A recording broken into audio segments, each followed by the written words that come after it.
Masih bersama tugas enteng. Hello students, how are you today? Fine? I'm fine too, thank you very much. Okay, well, today we are going to study about writing simple report. Hari ini kita akan belajar bagaimana menulis laporan sederhana. Laporan apa ini?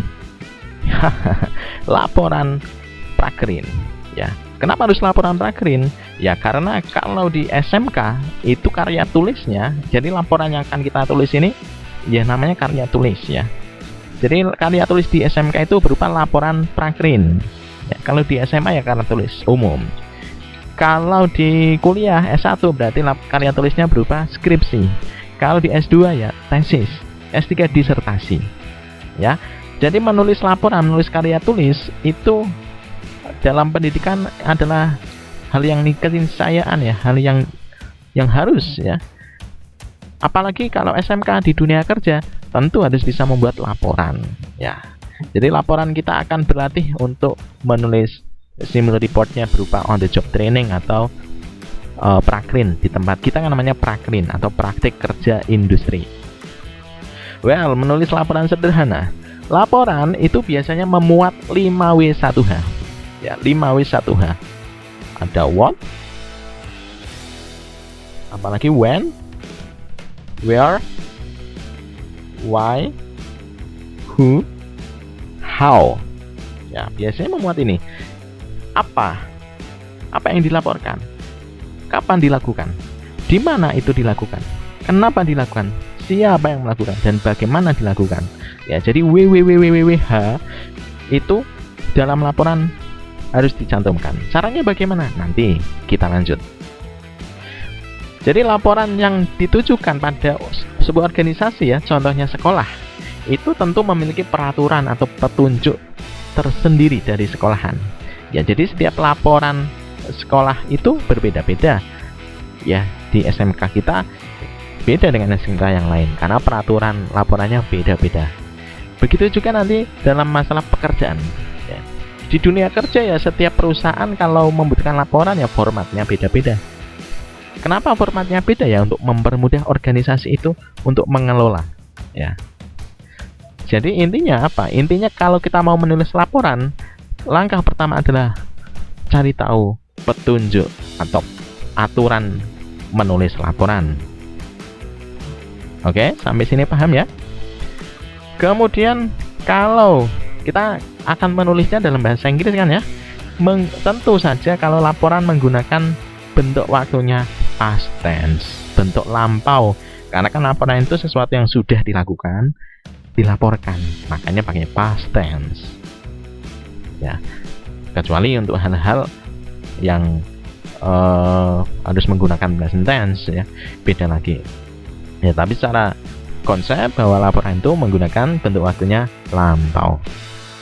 Kemudian peraturan-peraturan setiap organisasi kan beda-beda, tapi ada yang sama biasanya adalah masalah paper size. Ukuran kertas umumnya menggunakan A4 atau kuarto. Ukurannya 21 cm kali 29,7 cm. Ya, ini umumnya pakai ukuran kertas A4 ini. Yang kedua, font type-nya menggunakan Times New Roman. Times New Roman itu ya model yang ini ada di layarmu ini menggunakan Times New Roman. Modelnya yang huruf yang ini. Font size ukuran huruf 12 poin. Nah, kalau ini berapa ini? Ini 13 ya. Ini font size. Kalau ini font type tadi ya. Jadi kalau 12 lebih kecil lagi dari ini. Margin itu batas pengetikan dari left samping kiri 4 cm, lainnya 3 cm.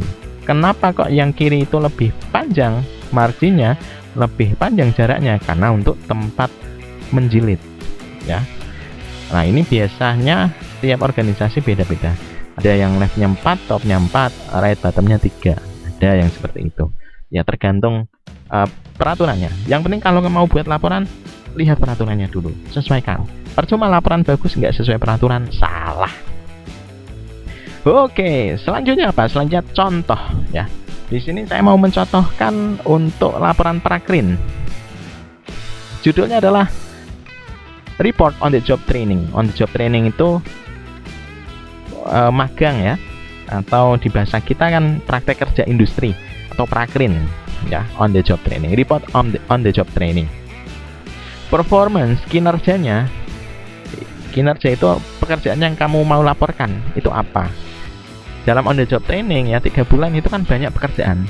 Apa yang dokumentasinya paling lengkap, paling mudah dicari sumber-sumber teorinya, buat sebagai laporan gitu. Nah, performance-nya silakan dicari. Ingat-ingat punyamu dulu apa.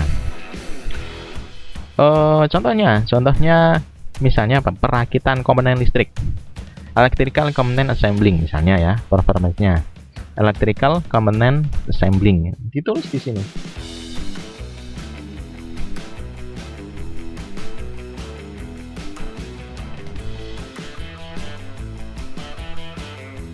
Ya, electrical component assembling misalnya perakitan komponen listrik ya. Jadi judul apa namanya, report saya adalah electrical component assembling. Dilihat dari ini performance-nya, ini huruf besar nggak apa-apa gini ya, electrical component assembling. Ada logo, terus nama, isi nama, kelas, nismu ya.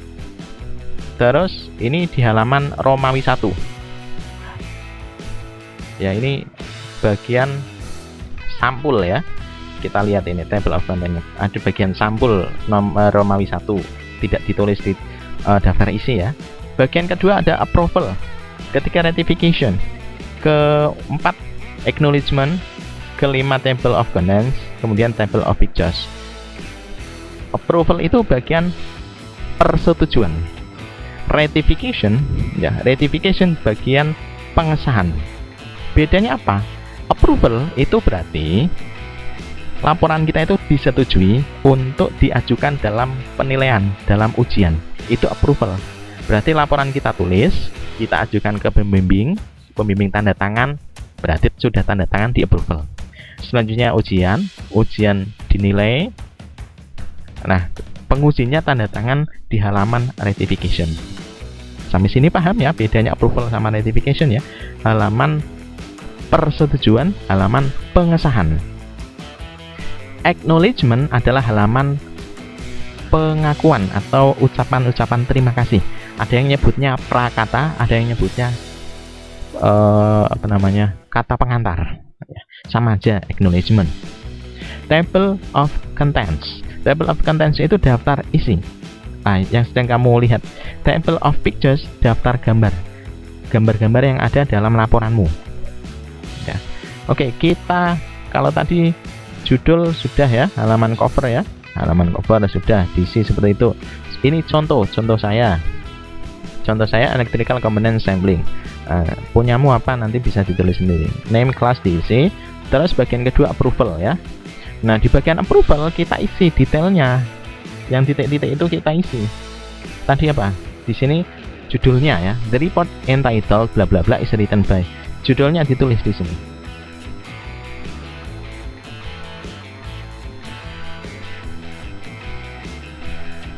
Misalnya ini the report entitled electrical component assembling is written by, ini tulis nama, kelas, NIS. Has been approved, sudah disetujui pada hari, tanggal. Tulis nanti di situ. Tanggal tulis di sini. Advisor itu artinya pembimbing. Nah, nama pembimbing siapa ditulis. Kemudian ketua Pokja Prakrin, ya, the head of Pokja Prakrin ditulis di situ. Itu halaman persetujuan, ya, approval, halaman persetujuan. Halaman selanjutnya adalah ratification, halaman pengesahan. Halaman pengesahan berarti laporan kita sudah dinilai, kemudian disahkan nilainya dan bisa dikumpulkan, intinya kan gitu. The report entitled, dimasukkan judulnya, nama saya, namamu maksudnya, nama yang buat, kelasnya, NIS-nya ditulis di sini. Terus has been approved by examiner. Examiner itu penguji. Diuji hari apa, tanggal berapa. Kemudian di sini tanggal ujianmu, penguji namanya siapa, ketua Pokja Prakrin siapa. Lah yang ini merupakan hasil ujiannya. Biar examinernya yang ngisi, ini nggak usah diisi yang ini. Resultnya misalnya nilainya A, B, C atau D.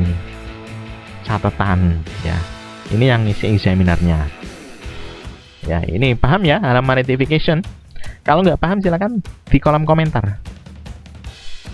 Acknowledgements, ucapan-ucapan terima kasih. Ucapan terima kasih nggak usah terlalu panjang dan bertele-tele. Nah, silakan secara singkat aja berikan ucapan terima kasih. Contohnya, saya berterima kasih pada Tuhan. Terus saya berterima kasih kepada orang-orang yang terlibat. Contohnya adalah the headmaster, kepala sekolah, the head of competency program, ketua program kompetensi, ditulis siapa.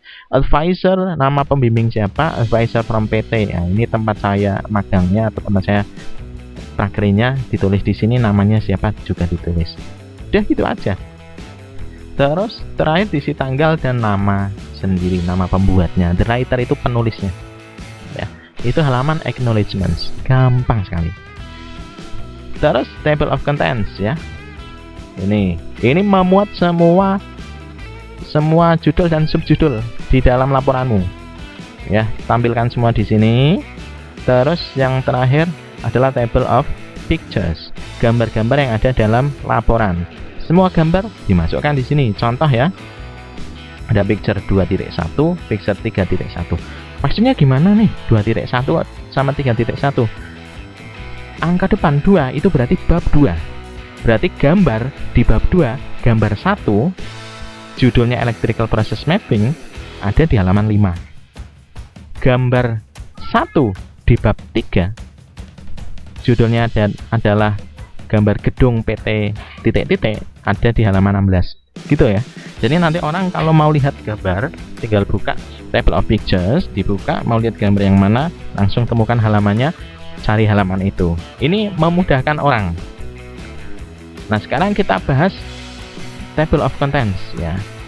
Strukturnya tadi, kalau yang ini halaman pendahuluan, namanya halaman pendahuluan. Kalau chapter 1, bab 1 dan seterusnya namanya halaman inti. Kalau halaman penutup biasanya adalah references atau daftar pustaka. Nah, kita approval tadi kan sudah saya jelaskan ya, approval identification, acknowledgement, table of contents sama table of pictures. Sudah. Sekarang chapter 1, introduction. Chapter 1 atau bab 1 pendahuluan, isinya apa? Background of the report. Background of the report itu latar belakang dari laporanmu. Apa yang ditulis di sini? Ya, alasan kamu memilih lokasi prakrin, alasan kamu memilih kinerja yang mau dilaporkan, itu diisi di sini. Objective of the report, tujuan dari laporan. Ya, apa tujuannya? Kenapa mau melaporkan itu? Tujuanmu apa? Terus significance of the report adalah manfaat. Manfaat dari laporanmu apa? Biasanya tujuan dan manfaat itu sama ya, bukan sama tapi selaras. Biasanya begitu. Yang menjadi tujuan nanti bisa bermanfaat sesuai tujuannya, gitu ya. Terus chapter 2, bab 2. Bab 2 itu isinya review of related literature. Tinjauan pustaka. Ya, jadi chapter 2 itu tinjauan pustaka. Isinya apa? Isinya teori. Teori tentang yang kamu laporkan. Kalau saya kan tadi electrical component assembly, perakitan komponen listrik. Berarti di sini saya isi di pelajaran ya, atau di sumber lain dari buku-buku perpustakaan, tak masukkan di sini. Cara misalnya ya, cara merakit komponen listrik yang benar, cara menyolder yang benar, cara apa gitu. Nah, masukkan di sini review of related literature. Makanya judulnya kan tak kosongi biar kamu nanti mengisi sesuai dengan judulmu, sesuai dengan judul laporanmu. Ya. Nih. Ini sama ya tadi. Angka 1 itu menunjukkan babnya. Ini kan chapter 1 depannya 111. Chapter 2 depannya 2222. Nah, belakang ini menunjukkan bagiannya. Berarti kalau yang ini ya 2.1 berarti bagian 1 bab 2. Bagian 3 bab 2. Sekarang yang ini bagian 1 dari bab 3 gitu loh. Nah, sekarang chapter 3 on the job training process. Ini menunjukkan proses prakrin. Nah, di sini lebih ke past tense tadi ya, tensesnya past. Nah, kemudian di sini isinya apa? Ada history, sejarah. Nah, sejarah tempat prakerinmu. Ya, sejarah tempat prakerinmu seperti apa ditulis di sini. Terus fasilitas-fasilitas yang dimiliki apa saja. Terus di sini on the job training proses prakerin itu kamu jelaskan mulai dari the training job. Ya, the training job, jenis pekerjaan yang ingin kamu laporkan. Ya, jenis pekerjaan yang ingin kamu laporkan apa ditulis di sana. Gambar-gambar dari pekerjaan yang kamu lakukan, alat-alatnya, bahan-bahannya, prosedur kerjanya seperti apa, hasil pekerjaannya kayak apa, job safety-nya atau keamanan kerjanya kamu jelaskan di situ. Misalnya kan perakitan komponen listrik menggunakan pengaman dari tegangan listrik ya, pakai gelang itu ya, kemudian pakai kacamata, terus pakai baju pelindung yang agar misalnya timah kalau nyolder muncrat itu nggak panas ya, pakai sarung tangan dan seterusnya kamu tulis di sini job safety. Kalau sudah bagian keempat atau bab 4 adalah conclusion and suggestion. Conclusion adalah kesimpulan ya, simpulan berarti sesuai dengan tujuan tadi. Kalau tujuannya 2, misalnya simpulannya ya 2 ya. Jadi tujuannya misalnya untuk menunjukkan cara perakitan yang benar sesuai standar industri. Berarti konklusinya di sini adalah bahwa laporan ini menunjukkan cara perakitan komponen listrik yang benar sesuai standar industri. Nah, gitu. Satu aja. Kalau tujuannya 1 ya 1. Tujuannya 3. Conclusion seperti itu. Nah, kalau suggestion, saran, berarti bebas. Kalau saran, misalnya sarannya untuk sekolah bahwa sekolah perlu memiliki alat-alat standar industri seperti ini. Nah, bisa disebutkan. Sekolah harus membuat skema kerja yang work safety, yang keselamatan kerja. Misalnya siswa harus disiplin. Nah, tapi dalam bahasa Inggris semua ya. Oke. Terus terakhir adalah references. References itu daftar pustaka kalau dalam bahasa Indonesia. Silakan di bab 2 kamu nyomot dari mana ya. Chapter 2 di sini kamu nyomot dari mana, taruh di sini daftar pustaka. Kenapa harus ada daftar pustaka? Menghindari plagiat agar kamu tidak dinilai menyalin ngopi tanpa hak. Nah, itu ya. Kita barusan belajar bagaimana menulis laporan on the job training, laporan sederhana. Tugasnya adalah assignment. Silakan nanti bisa di-download ya. Silakan kamu isi berdasarkan perakhirinmu dulu. 4 halaman ini aja. Cover, approval, ratification, sama acknowledgement. Nanti bagian yang lainnya pertemuan mendatang ya. 4 ini ya, cover, approval, ratification, acknowledgement. Oke, that's all for today ya. Terima kasih banyak. Silakan kalau bertanya boleh WA atau di kolom komentar, insya Allah saya jawab. Oke, thank you, bye bye.